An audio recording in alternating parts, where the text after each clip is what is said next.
Marcão foi...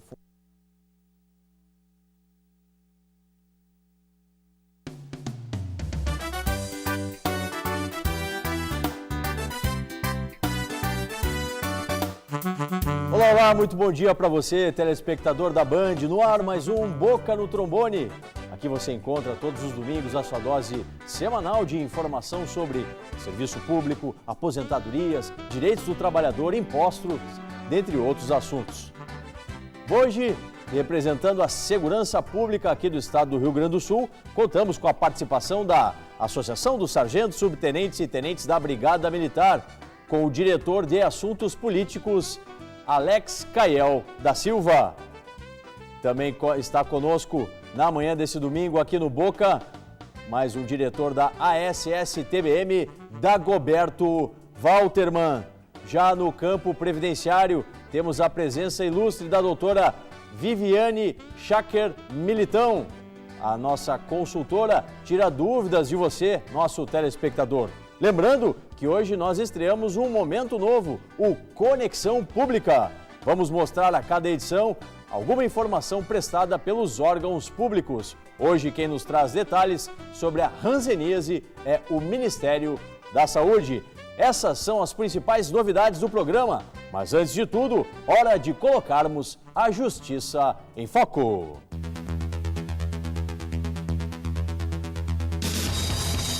A Câmara dos Deputados analisa projeto de lei complementar, já aprovado pelo Senado, que define requisitos e critérios especiais para a concessão de aposentadoria aos servidores públicos com deficiência. A gravidade da deficiência em questão é que vai determinar o tamanho da redução no tempo de contribuição exigido para a aposentadoria voluntária. No caso de deficiência grave, o tempo deve ser de 25 anos para homens e de 20 para mulheres. Em hipótese de deficiência moderada, serão 29 anos para homens e 24 para mulheres. Se a deficiência for leve, serão 33 para homens e 28 para mulheres. Em todos os casos, deve ser cumprido o tempo mínimo de 10 anos de exercício no serviço público e 5 anos no cargo efetivo em que vai se dar a aposentadoria.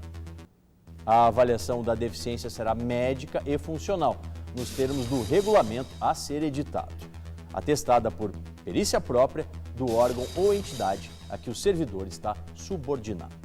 A idade mínima para se aposentar será calculada da seguinte forma: idade estabelecida na Constituição, 60 para homens e 55 anos para mulheres, menos o número de dias idêntico ao da redução obtida no tempo de contribuição. Nos casos de servidores portadores de deficiência anterior à vigência da lei, será feita uma primeira avaliação para se determinar a gravidade e a data provável do início da deficiência, a partir das quais serão calculados os benefícios da lei. Se o servidor, após ingressar no serviço público, tornar-se pessoa com deficiência ou tiver seu grau de deficiência alterado, deverá ser feito ajuste proporcional. Já havia passado da hora de regulamentar esse direito ao servidor com deficiência. Como na iniciativa privada a lei protege esse segurado, os regimes próprios não poderiam deixar de oferecer guarida aos seus trabalhadores. Antes tarde do que nunca. Dito isso, vamos começar com a marca do programa, que é a nossa interatividade. Hoje você, nosso telespectador, tem suas questões respondidas pela doutora Viviane Schacker Militão.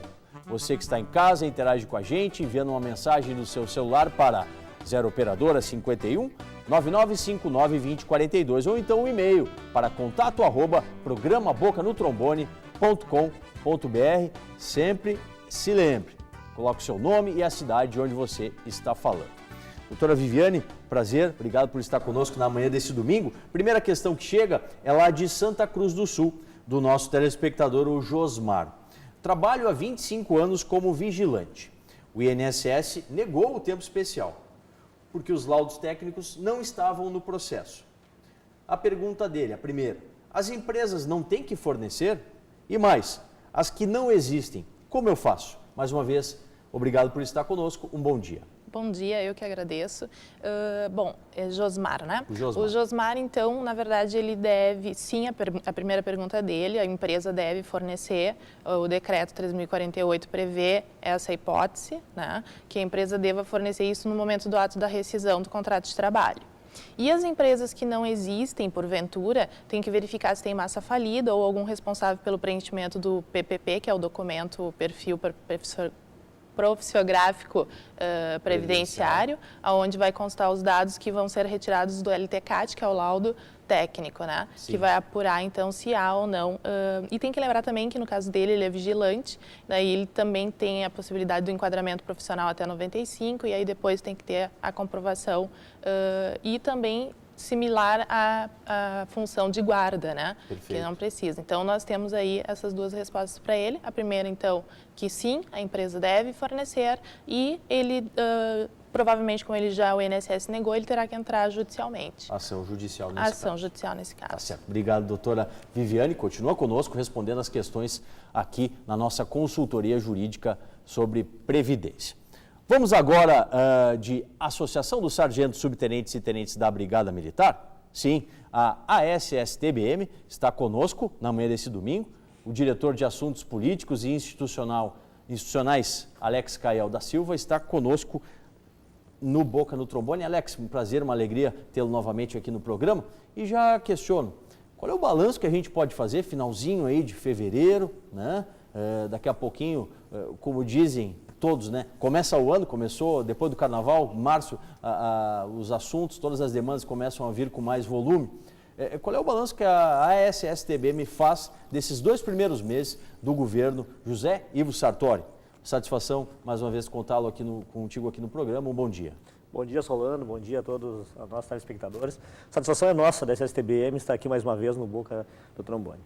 Bom, Solano, nós estamos acompanhados nesses 2 primeiros meses do governo, praticamente, que vai encerrar agora nos próximos dias, e realmente, assim, pelo que nós temos notado, assim, um conjunto de atrapalhadas, né, que a gente tem notado. E espero que as atrapalhadas que estão sendo realizadas pelo governo, elas não afetem a segurança pública, não afetem, enfim, os trabalhadores com os seus direitos e que, por consequência, não afetem o conjunto das pessoas, né, dos cidadãos aqui do estado do Rio Grande do Sul.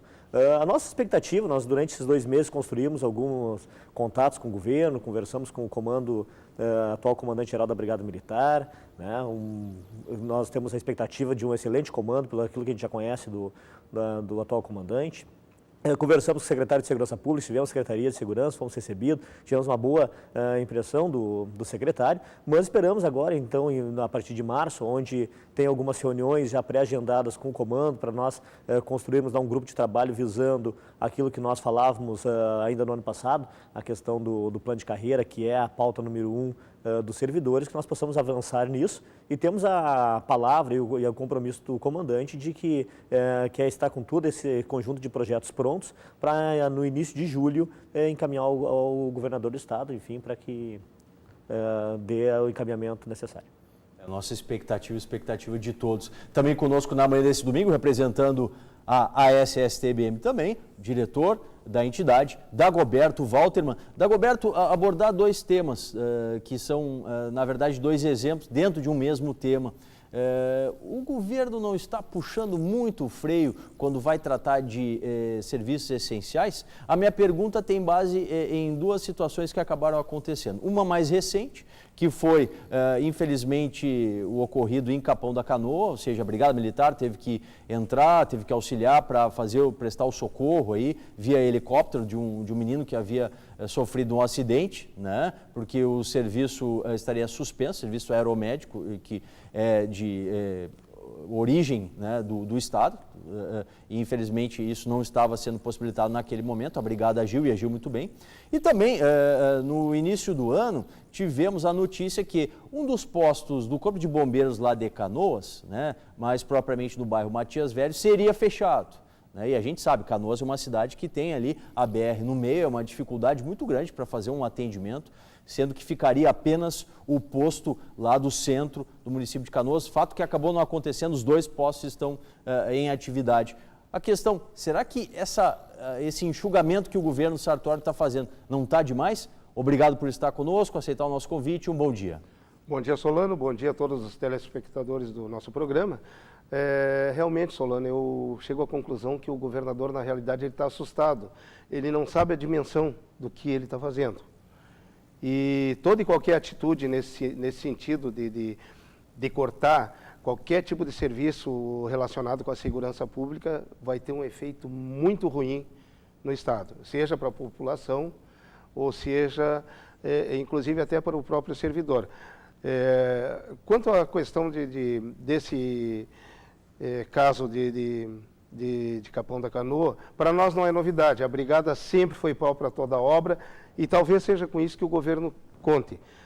Onde faltar um atendimento de um socorrista, de qualquer coisa, ele vai ter um brigadiano lá para fazer esse tipo de serviço.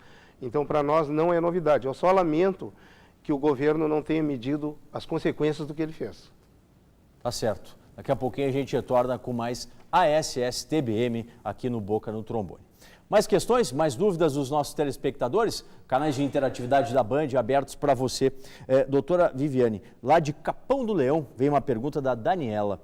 Meu marido se acidentou no serviço e recebeu o benefício por 4 anos. A empresa o dispensou e ele ficou com redução do movimento do braço. Quais são os direitos dele? E como ele pode receber o pecúlio? Acho que a Daniela deve se referir aqui ao chamado auxílio acidente. Acho que é por aí, né, doutora? Isso. Tem o pecúlio que até 1994 ele era válido, né, e que depois foi extinto, que não se aplica mais hoje, só para aqueles que se aposentaram antes de 94 e que teriam contribuído antes de 94. Fora isso, nós não temos mais isso e daí sim entra o auxílio acidente. A primeira coisa que tem que verificar é, possivelmente, se houve um benefício concedido, se tem a necessidade de um restabelecimento, se ele não houve aí a cessão da incapacidade, então ajuizar um processo, se for o caso, ou requerer novamente o benefício, se ele ainda estiver dentro, ela não especifica se ele ainda está trabalhando ou não, né? Se ainda está dentro do período de carência ou não, o período de graça, como a gente costuma dizer.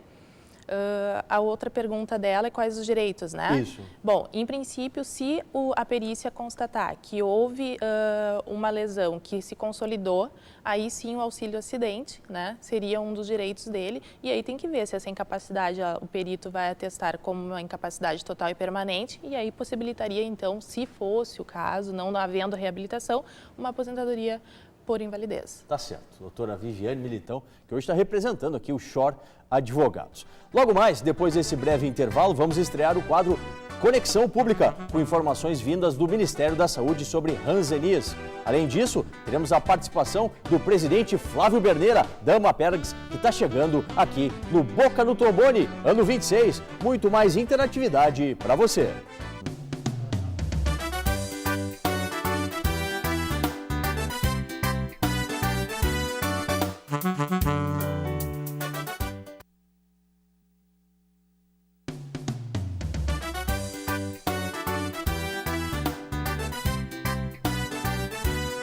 De volta com mais Boca no Trombone na manhã desse domingo. E como a gente prometeu, já está conosco o presidente da Amapergs, ele que também é vice-presidente da FESERGS, Flávio Berneira. Presidente Berneira, obrigado por estar conosco na manhã desse domingo, né? As notícias, olha, não são muito boas, né? A gente ficou sabendo que questões de horas extras e outros direitos dos servidores, no caso dos servidores penitenciários, estão sendo sonegados. É por aí, infelizmente. Obrigado por estar conosco, um bom dia. Bom dia, Solano, bom dia a todos. Infelizmente é por aí. Nós alertamos na conversa que tivemos com o governador, a conversa que tivemos com o secretário da Segurança, que a SUSEP ela apresenta uma situação diferenciada. A nossa demanda de trabalho ela não tem como ser realocada, ela não tem como ser represada, ela está lá. Os presos, as visitas, o atendimento ao Poder Judiciário, ao Ministério Público, enfim, a nossa rotina ela se mantém, trabalhando com pouco, muito ou nenhum funcionário. Nossa rotina não tem como ser, não tem malabarismo para alterar a nossa rotina. Então nós alertamos que a redução das horas extras implicaria numa redução ainda maior da nossa força de trabalho, que já é precária. Nós estivemos visitando o Presídio Santa Maria dias atrás, e lá nós constatamos, por exemplo, que o penitenciário, o Presídio Estadual Santa Maria tem um grupo de ação tática que faz a revista e dá o apoio e o suporte em todos os demais presídios da região. Sim. Né?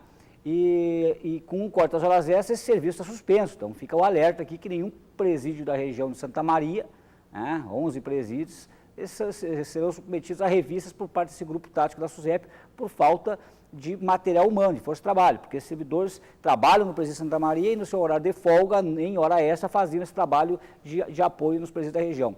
E isso não se resume a Santa Maria, nós estamos também conversando com os colegas de Caxias do Sul, já fomos instados a estar lá em Passo Fundo, Uruguaiana, enfim, vários presídios do estado estão contatando o sindicato, pedindo a presença do sindicato para lá nos mostrarem o quadro de dificuldade que significa a falta de servidores. Presidente Berneiro, até no outro bloco eu falei sobre essa questão dos serviços essenciais, né? O governo está puxando muito o freio. Como fazer para resolver? Como fazer para botar uma equação que fique boa, tanto para o servidor quanto para a sociedade, né? Porque faltando serviço essencial, a gente sabe que o caos fica instalado. Já falou em outras oportunidades, mas não custa repetir. A SUSEP, ela já trabalha abaixo do seu limite de capacidade. Né? Não acontecem eventos na SUSEP graças ao esforço e ao alto grau de profissionalismo dos servidores. As moduladas, por exemplo, originalmente previam ser tocadas com 17 agentes por módulos e hoje trabalham com 3 agentes. Se cortar as horas extras, vai trabalhar com 2 ou 1. Então vai ficar impraticável o serviço. Então nós respeitamos o governo na medida que ele pretende agir com esta austeridade, fazer eventuais reduções, mas tem que cortar e reduzir onde dá para cortar e reduzir. A SUSEP não é o caso, não se pode mexer nessas questões, sob pena de nós termos uma crise ali na frente, é exemplo do que já tivemos no passado ou do que temos frequentemente em outros estados. Não tenha dúvida. Daqui a pouquinho mais, presidente Berneiro, em nome da Amaperg Sindicato. Espaço Sinaperas no Boca no Trombone. Atenção, associados do Sindicato dos Servidores Públicos, Aposentados e Pensionistas do Rio Grande do Sul. Programe-se para a volta dos grupos no mês de março. Dia 5 do mês que vem, numa quinta-feira, haverá Oficina da Memória, com Camila Becker, às 2 horas da tarde. Na segunda-feira, dia 9, tem dança com Lauren Hartz, às 10h30 da manhã. No mesmo dia, às 2 horas da tarde, tem coral com Giovanni Costa. E no dia 11 de março, quarta-feira, às 2 da tarde, tem ginástica com Rafa Soares. Vale lembrar que as oficinas são gratuitas para os associados. Mais informações você confere no site www.sinapers.org.br. Vamos com mais ASSTBM aqui no programa? Vamos lá.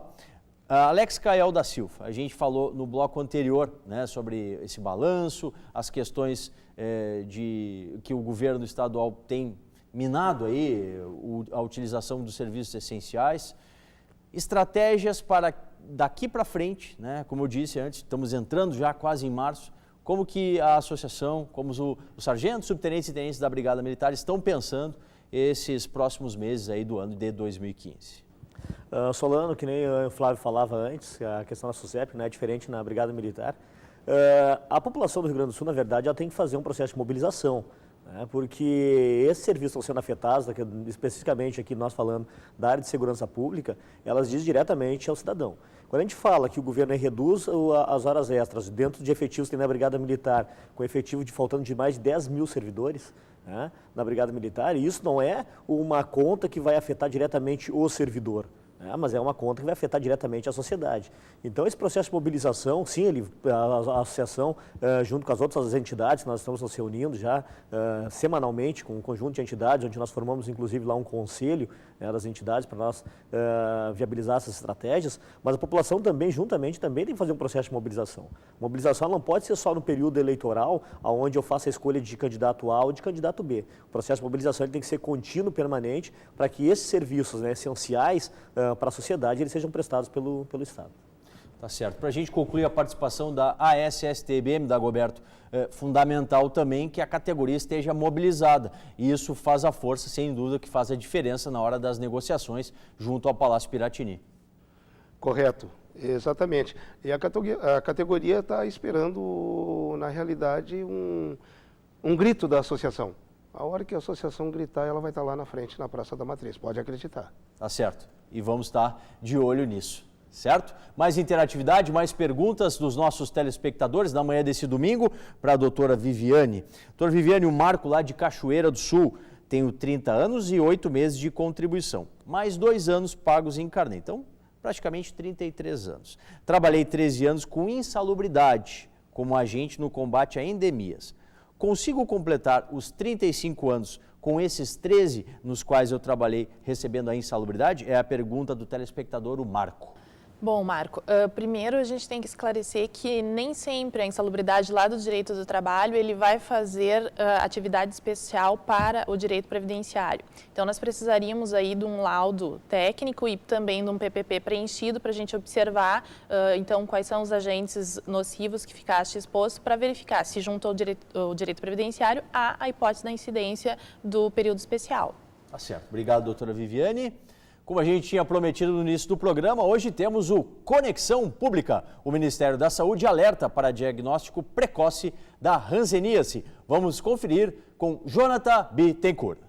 Dados do Ministério da Saúde mostram que a taxa de prevalência da hanseníase caiu 68% nos últimos 10 anos no Brasil e a taxa de cura aumentou 21,2%. Atualmente são 1,42 casos por 10 mil habitantes, enquanto que em 2003 esse índice chegava a 4,52. Em 2013, o Brasil registrou 31 mil casos novos da doença. Em 2003, foram notificados 51.900 novos casos. As áreas de maior prevalência estão concentradas em Mato Grosso, Pará, Maranhão, Rondônia, Tocantins e Goiás. A hanseníase tem cura, mas se não for tratada de forma adequada, pode causar incapacidades físicas, já que atinge pele e nervos. Por ser confundida com outras doenças de pele, a hanseníase muitas vezes não recebe a devida atenção. Foi o que aconteceu com Gislene, que há 4 anos ela descobriu que estava com uma mancha na perna. No início não deu tanta importância, até que veio o diagnóstico. Passava produto para a pele e a mancha não sumia. Então isso foi me trazendo preocupação, foi quando eu resolvi procurar um dermatologista. Era uma mancha meio esbranquiçada e quando ele fez a biópsia o resultado deu positivo. E então ele me encaminhou para a rede pública de saúde. Não tive nenhum problema, não tenho nenhum sintoma. Tive alta no final do tratamento e estou curada. Como parte das ações que marcam o Dia Mundial de Luta contra a Hanseníase, o Ministério da Saúde lançou aqui em Brasília a campanha Hanseníase. Quanto antes você descobrir, mais cedo vai se curar. O objetivo é incentivar o diagnóstico precoce e divulgar a oferta de tratamento pelo Sistema Único de Saúde. A campanha publicitária, que será veiculada nos meios de comunicação, explica os sintomas da doença e como as pessoas podem reconhecer as manchas de pele causadas pela hanseníase, além das orientações de atendimento no Sistema Único de Saúde. É uma dupla estratégia: mobilizar a população, alertá-la para sinais de alerta que possam fazê-la procurar um serviço de saúde e investir fortemente na educação continuada, no processo de educação permanente dos médicos, dos agentes comunitários de saúde, dos enfermeiros, da equipe de saúde da família, para pensar em hanseníase e para poder fazer diagnóstico de hanseníase. Tá aí o material coletado pelo nosso produtor e repórter, o Jonathan Bittencourt. Sempre você vai ter o quadro Conexão Pública aqui no Boca no Trombone. Vamos com mais Amapergs? Vamos sim.